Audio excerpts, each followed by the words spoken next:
In this week's Bleach, Rukia confronts her fears. I fear no man, but that thing, it scares me.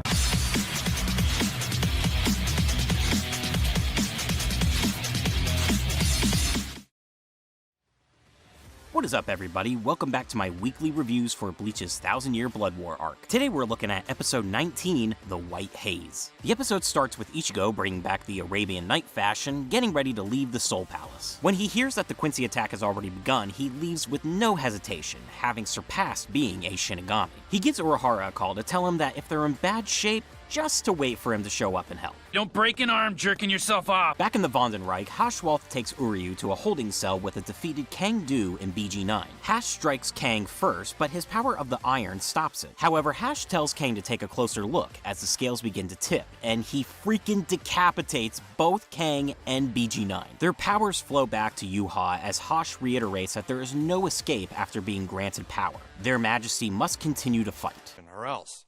Or else what? Exactly. What? Right. Jump over to Rukia, who's unfortunate enough to run into Asnot, bummed out after losing Senbon Zakura. He wants to fight Byakuya and figures he'll show up quicker if he kills his little sister. Rukia tries to block his spike attacks, but his fear cannot be stopped by her ice, and soon she'll be paralyzed in fear. However, it doesn't seem to be affecting her as she asks Asnot what he fears. Could it be his fear not working? Excuse me, the fuck did you just say? Able to block another spike barehanded and freezing it, Rukia explains that she's been adjusting to the true power of Sodeno Shirayuki and couldn't afford to be hit by his fear until now. Asnot then goes on a very creatively animated yet long-winded speech that basically accumulates to it being impossible for any living thing to go unaffected by fear. Well, that's good for Rukia, who claims she is no longer among the living. What? Bro, what are you talking about, man? Sodeno Shirayuki's real power is to lower the body temperature of the possessor to below freezing. It freezes everything it touches, the blade just being an extension of its range. By controlling her reishi, she can temporarily kill her body, cease all molecular movement, and stop Asnot's fear. She unleashes attacks, lowering the temperature with each strike until absolute zero, which can only be sustained for 4 seconds.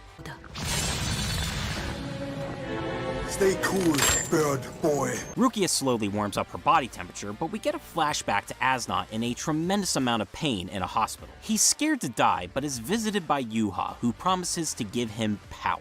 This memory helps him break out of the ice in a furious rage, resorting to Vol Stand Dig.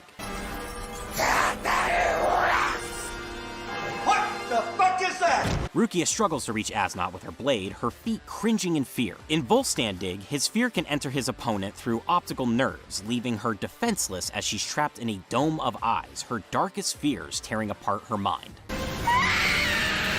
Emotional damage! No need to worry, Byakuya to the rescue. Asnot taunts him for a bit, saying he looks a lot skinnier after tearing out his insides. The only retort Byakuya has for him is slicing all of his little creepy eyes to pieces. Asnot thinks this is his Bankai, but it's simply just Senbon Zakura's Shikai. Byakuya learned that he had to reassess the essence of Senbon Zakura to realize its true form, and even thanks Asnot for helping him do that. Well, that sets him off, transforming him into whatever this is. This gives Byakuya time to compliment Rukia, telling her she's become strong, which makes her beyond happy and gives her all the confidence she needs to be the one to kill Asnot. Bankai. Hakka no togame.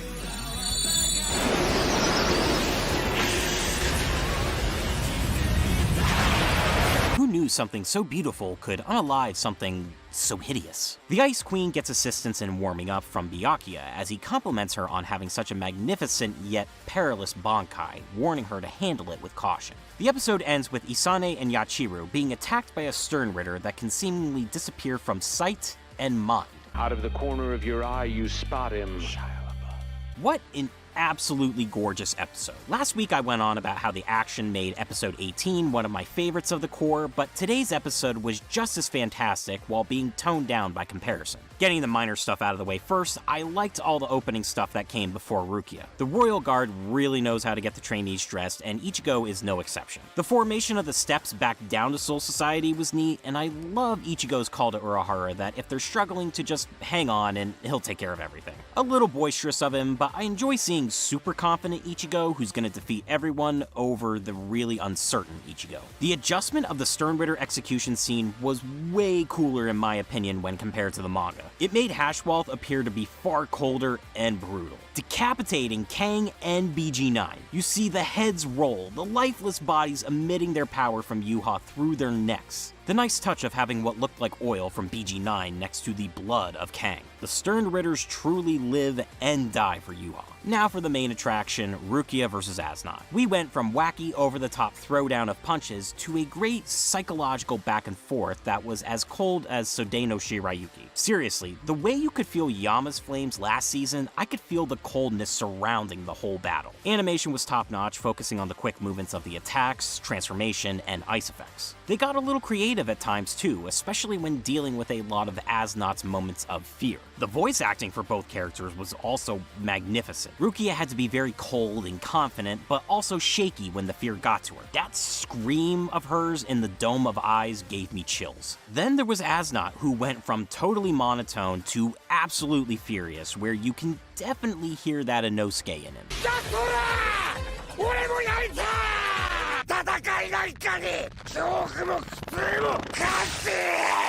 The true power of Sode no Shirayuki is frighteningly cool, as it's not only a threat to Rukia's enemies, but to herself. It shows just how strong Rukia actually is and has to be to handle it. Byakuya even acknowledges that in a heartwarming moment between brother and sister. Finally, that Bankai. It's quick, but damn do I love it. We all knew as soon as that ending theme song kicked in, it was all over for Asnot and we were getting another new Bankai. It's 100% one of my favorite designs in the series. Kubo somehow made a pretty character even prettier and turned her into an absolute ice princess. The deadliness carries over from Shikai, but with more training to control its power, Rukia could be top tier in strength. One last little thing, did anyone notice that last week Mask was roasted to death and crumbled, and this week Asnot was frozen to death and crumbled? Coincidence? I think not!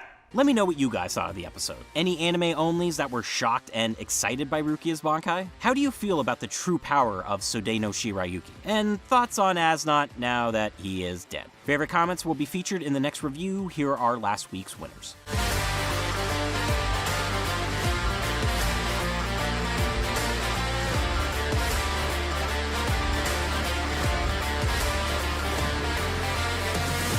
Well, that'll do it for me. Please don't forget to like and subscribe for more weekly Bleach content. You can also follow me on social media. Links to them can be found in the description. Until next week with episode 20, I am The Edge. Peace.